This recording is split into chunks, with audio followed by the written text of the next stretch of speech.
And this is Ken Kraetzer in White Plains for WVOX and Sons of the American Legion Radio. I had a chance to talk with our Congresswoman Nita Lowey, just back from Washington from the latest session of Congress. And Congresswoman Nita Lowey has a lot of veterans initiatives that you've been working on and here locally. But first, we want to bring up this terrible situation with terrorism in France. And there was an incident that was stopped in Belgium just last night, possible incident in Washington this week. What are your thoughts about the efforts to stop this wave of terrorism that's coming out of these groups in the Middle East? What happened in Paris and now the threats in Belgium and even here in the United States really jar all of us.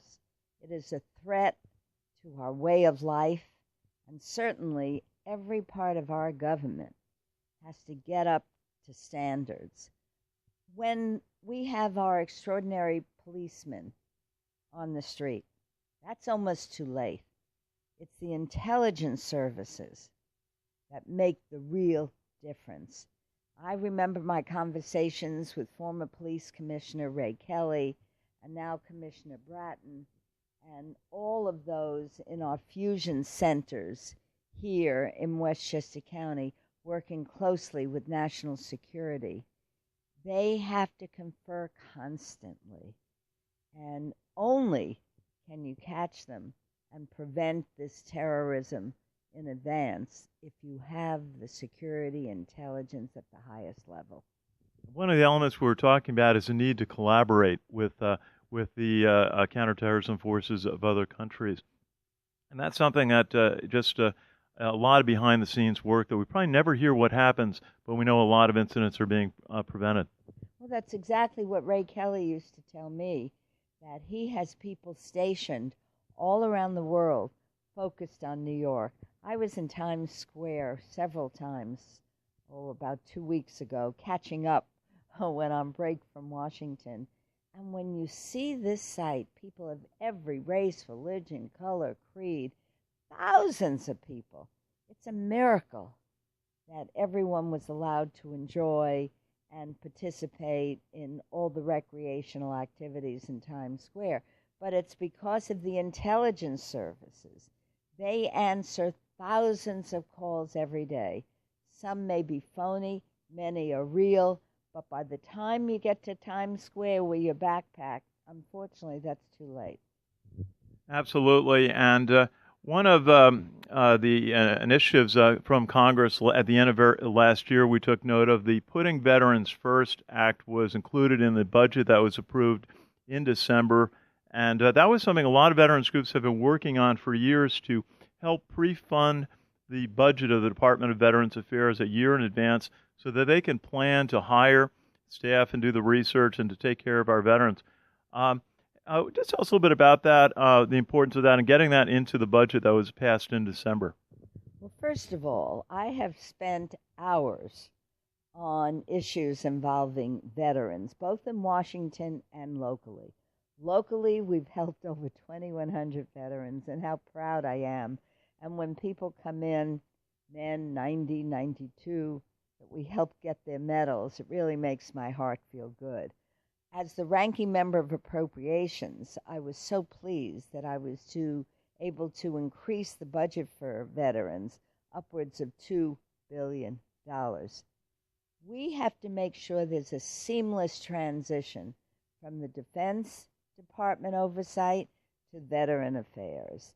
And in my judgment, all these backlogs are mainly due to the Defense Department, not to the Department of Veteran Affairs. And I don't know if all our viewers know that the Department of Veteran Affairs has about 50% of their employees that are veterans. And so when you talk about cutting, these are veterans who served our country with distinction. So I've spoken and had hearings, meetings with former Secretary Hagel of the Defense Department. They seem to still have trouble coordinating records. And I want to say again, my focus is seamless transition. When you leave the service as a veteran who served our country with such distinction, you shouldn't have to worry about getting medical care, any kind of service, from doctors who can take care of you and give you a new life. So it's jobs, it's health care. We have a lot of work to do to make sure we're putting our veterans first. And I was very proud as the top appropriator on the Democratic side to get an additional $2 billion for that. Absolutely, and obviously a new Secretary, Department of Veterans Affairs, Robert McDonnell, another West Point graduate, as a matter of fact. And he is very active in trying to secure resources, trying to convince more doctors to join the Department of Veterans Affairs. And certainly the effort to stop what happened in Phoenix at the VA Center there, not having enough resources to serve the veterans there. How do you feel the improvements are going at the Department of Veterans Affairs? Well, what happened in Phoenix is outrageous. And there are people should pay for that because we don't know exactly. There's an ongoing investigation, as you know, who's guilty or what happened there. But at the Department of Veteran Affairs, I remember when I first got into that issue, there were boxes of veterans' records, believe it or not. They have cut that in half. It has to be computerized, and it has to be coordinated with the Defense Department. It's still not up to my standards, but we're on top of them because veterans deserve the best care. And one other measure that kind of surprised us in December was that a very nice veterans health care suicide prevention bill was passed by the House of Representatives and went to a procedural vote in the Senate, and one senator blocked it. And then I know you've been working on it again in the House. It was immediately reintroduced. How is that going? And just a whole scene of trying to prevent this terrible spree of 22 veterans a day dying from suicide. When I reviewed those statistics, I was shocked, as were all of my colleagues. But it's understandable when a veteran comes home, even if they haven't lost limbs, and I know my daughter was working for many years with wounded warriors, and you meet people who come home without arms, with legs, and all this is such an adjustment. Many of them come home to wives and babies, or some of them come home and don't have families. So it's a big adjustment, and this is why we have to be sure all the services are sufficient to help them make that adjustment into their hometown or wherever they choose to settle. It's job training, it's health care. The thought that 22 veterans a day are committing suicide more than breaks my heart. It is shocking. And Mrs. Lowey, we were talking earlier about the importance of finding jobs for veterans and the benefits of the GI Bill that is allowing so many veterans to go back to school and receiving a housing allowance during that period of time, and the need for hiring veterans. I know the Bank of Westchester did a nice program last February, a jobs fair here in Westchester, and there are other efforts by the American Legion, other veterans groups. Why is that so important, the efforts by the private sector to help veterans find jobs?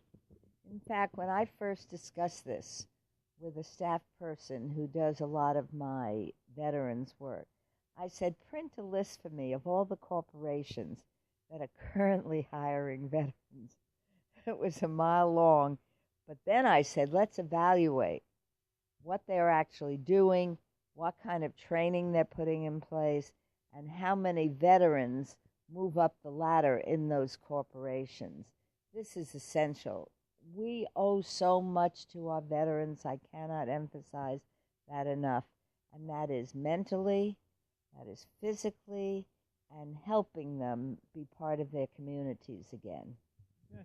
And one initiative that came up certainly recently was opening diplomatic relations with Cuba, something, again, in the sense of Tom Friedman was talking about it the other night at an event, collaborating with a neighbor instead of confronting them. And just is there a thought about why this happened at this juncture?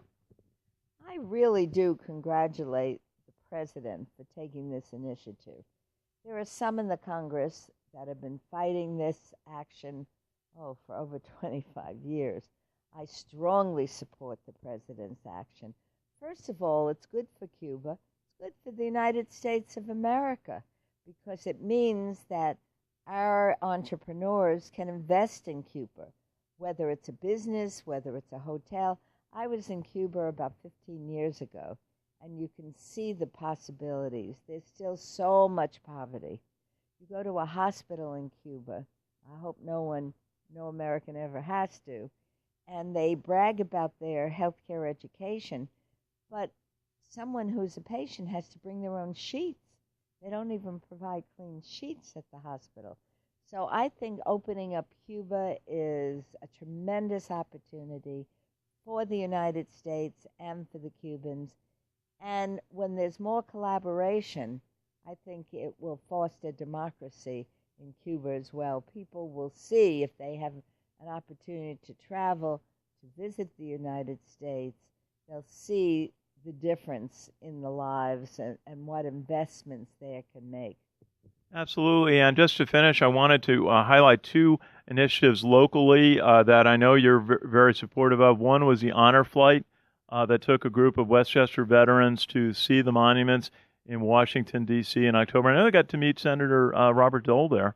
And then also the initiative by the Girl Scouts to send over 90,000 boxes of Girl Scout cookies to veterans domestically and military bases.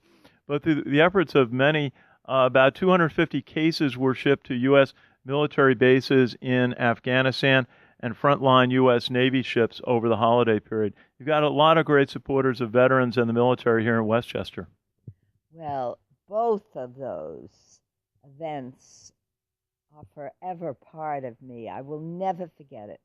First of all, being there at the Honor Flight, seeing those veterans, many of whom are in their 90s, was just an absolutely amazing. I couldn't stop the tears streaming down my face.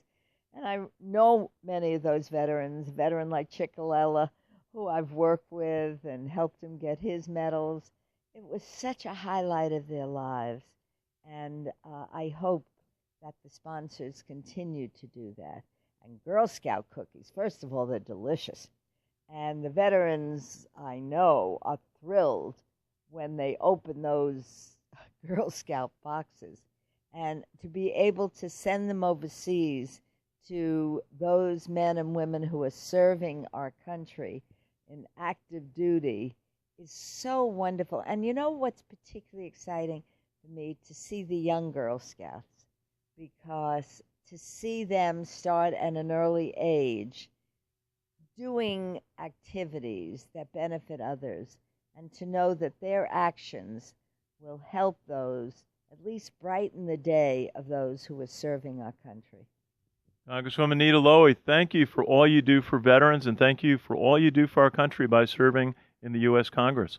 You're very welcome, Ken. You have been a fighter for our veterans a long time, and one of the greatest honors I have as a member of Congress is appointing young people, extraordinary young people, to our service academies. In fact, I was just up at West Point not too long ago, and I'll never forget when the horns toot and they go off to the mess.